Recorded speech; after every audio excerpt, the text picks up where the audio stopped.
کہ گرمیوں کا موسم تھا، میں اپنی چھت کے اوپر عبادت کر رہا تھا، قریب ایک دھوبی کا گھر تھا، تو اچانک اس گھر کے اندر تلخ کلامی کی میرے کانوں میں آواز پڑی۔ میں نے ذرا غور کی تو میں نے محسوس کیا ایک گھر والی ایک خاتون اپنے شوہر کو کہہ رہی ہے میں آئی ہوں، میں تمام تر مشقتیں برداشت کر رہی ہوں، میں نے بھوکا سوکھا رہا، آپ نے مجھے کچھ دیا یا نہ دیا میں نے برداشت کر لیا، گرمی سردی کے اندر میں آپ کے ساتھ مشقتوں میں رہی، میں برداشت کرتی رہی، جب آپ کی نگاہ کسی اور عورت پر جا کر اٹکی ہے، غیر کی محبت آپ کے دل کے اندر آ گئی ہے تو اب مجھ سے یہ برداشت نہیں ہوتی۔ تو حضرت حسن بصری رحمۃ اللہ علیہ فرماتے ہیں کہ جب اس عورت نے یہ بات کہی تو میری نگاہ فقط اللہ رب العزت پر گئی کہ ایک عورت اپنے خامد کی نگاہ کسی اور عورت پر پڑتی ہے تو برداشت نہیں کر سکتی، تو میرا اللہ اپنے ان بندوں کو کیسے برداشت کرے گا جو اللہ سے نظروں کو ہٹا کر غیر کے اوپر نظریں جمائے رکھتا ہے، فانی ٹھپوں پر مرتا ہوا نظر آتا ہے، فانی حسن پر مرتا ہوا نظر آتا ہے۔ میرا اللہ ایسے نوجوان ایسے لوگوں کو دیکھ کر ناراض ہوتا ہے، غصہ ہوتا ہے کہ اے بندے تمام حسن کا مالک تو میں ہوں، اے بندے تمام تر کمالات کا مالک تو میں ہوں، تو نے مجھ سے نگاہیں کہاں پھیر لی ہے؟ اس لیے ہمیں اپنی نگاہوں کی حفاظت کرنی چاہیے۔ حدیث مبارکہ کے اندر آتا ہے کہ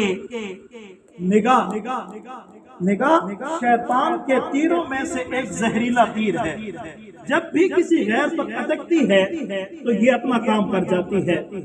جی ہاں، میرے حضور صلی اللہ علیہ وسلم کا فرمان حدیث قدسی ہے کہ میرا اللہ فرماتے ہیں کہ جو بندہ اللہ سے ڈرتے ہوئے اپنی نگاہوں کو غیر سے روک لے گا، اللہ اس کے دل کے اندر ایمان کی حلاوت عطا فرما دیں گے، ایمان کا مٹھاس عطا فرما دیں گے۔ حضرت ملا علی قاری رحمت اللہ علیہ لکھتے ہیں اس کی تشریح کے اندر کہ جس بندے کو اللہ ایمان کی حلاوت اور مٹھاس اس کے دل کے اندر عطا کر دیتے ہیں، میرا اللہ اس بندے کے دل سے پھر ایمان کو واپس نہیں لیتا۔ اب ہم نے نظروں کی حفاظت کی، اللہ نے ایمان کی نعمت عطا کی، ایمان کی حلاوت اور مٹھاس عطا کی، جب یہ ایمان مل گیا اللہ واپس نہیں لیں گے تو گویا جب آخری وقت آئے گا تو خاتمہ بالخیر ہوگا، ایمان والی موت ہوگی۔ جی ہاں، ایمان والی موت ہوگی۔ اب ایمان کی حلاوت ہمیں کیسے محسوس ہوگی؟ ان کی چند ایک علامات احمد اللہ نے لکھی ہے۔ سب سے پہلی علامت تو یہ ہے کہ بندے کو عبادت کے اندر مزہ آتا ہے، لذت محسوس ہوتی ہے، عبادت بوجھ نہیں محسوس ہوتی۔ آج دیکھتے نہیں ہیں ہمیں ذکر کرتے ہوئے مزہ نہیں آتا، تلاوت کرتے ہوئے مزہ نہیں آتا، نماز پڑھتے ہوئے مزہ نہیں آتا، 5 وقت کی فرض نماز پڑھنا بھی بعض مرتبہ ہمارے لیے دشوار ہو جاتا ہے۔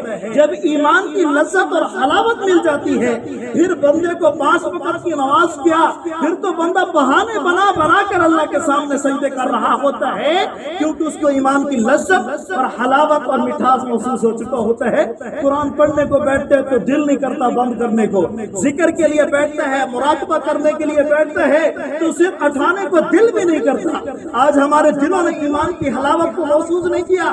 سالکین کہتے ہیں کہ ہم سے تو 5 منٹ سے اوپر مراقبہ نہیں ہوتا، ہمیں تو وساوس آتے ہیں، ہمیں تو خیالات آتے ہیں، ہم تو ایک ہفتہ اعمال کی پابندی کرتے ہیں پھر اعمال کی پابندی ٹوٹ جاتی ہے۔ اس کا کیا وجہ ہوتی ہے؟ ہمارے دلوں نے ایمان کی حلاوت اور مٹھاس اور اس کا مزہ چکھا ہی نہیں ہوتا۔ جی ہاں، جب ایمان کی حلاوت محسوس ہوتی ہے اس کی دوسری علامت یہ ہے کہ بندہ مشقتوں کو اللہ کی خاطر برداشت کرتا ہے۔ بندہ اپنے جسم کو عبادت کے اندر تھکاتا ہے، تھک کر عبادت کرتا ہے، جسم تھک رہا ہوتا ہے پھر بھی بندہ عبادت کے اندر کر رہا ہوتا ہے، عبادت کے اندر لگا ہوتا ہے اور بندہ اللہ کے لیے چور چور ہو رہا ہوتا ہے تھکن کے اندر۔ یہ مشقت بندے کو ذرا برابر بھی محسوس نہیں ہوتی اور مصیبت کے اندر بندہ مطمئن ہوتا ہے۔ ایک اللہ والے تھے، اس کے پر چند دنوں سے فاقہ تھا اور رو بھی رہے تھے، شکر بھی ادا کر رہے تھے۔ کسی نے کہا حضرت آپ دعا کے اندر رو بھی رہے ہیں اور شکر بھی عطا کر رہے ہیں، حالانکہ آپ تو ایک مصیبت کے اندر ہے۔ اللہ والے نے جواب دیا، او بندے میں اللہ کا شکر کیوں نہ ادا کروں، اللہ نے مجھے اتنی بڑی نعمت سے نوازا ہے۔ وہ کہنے لگا حضرت آپ تو فاقے کے اندر ہے، مصیبت کے اندر ہے، تو فرمایا یہ مصیبت بھی اللہ ان لوگوں کو عطا کرتے ہیں جن کے دلوں کے اندر ایمان ہوتا ہے۔